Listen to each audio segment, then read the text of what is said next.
बोलिए बोलिए सिया रामचंद्र की।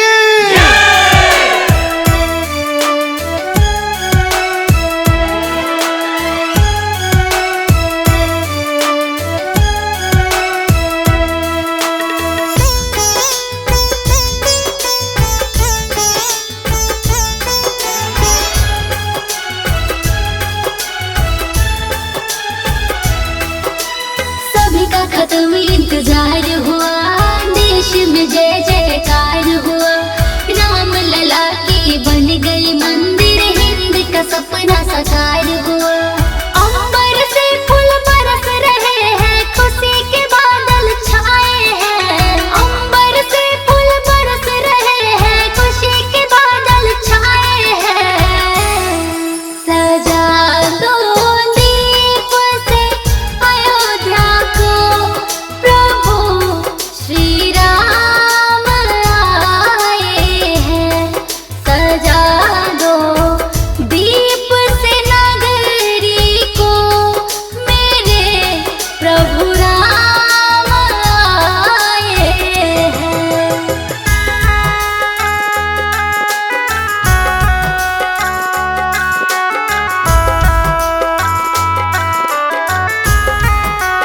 म्यूजिक बाय प्रिंस पवन।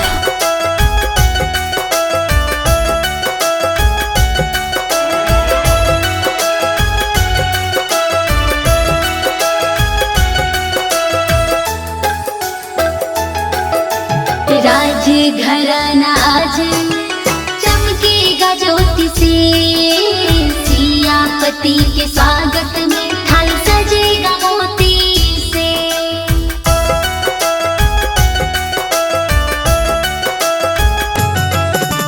राज घराना आज चमकेगा ज्योति से, सियापति के स्वागत में थाल सजेगा मोती से। रघुनंदन के अभिनंदन में सब लोग दीप जलाए हैं। रघुनंदन के अभिनंदन में सब लोग दीप जलाए हैं। सजा दो दीप से अयोध्या को, प्रभु श्री राम आए हैं। सजा दो दीप से नगरी को, मेरे प्रभु राम आए हैं।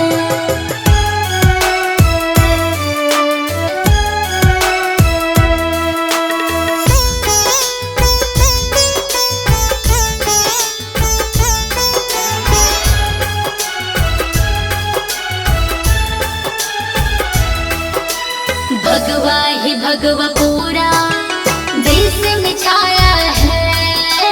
प्रिंस पवन डोली सिंह कहे राम राज आया है।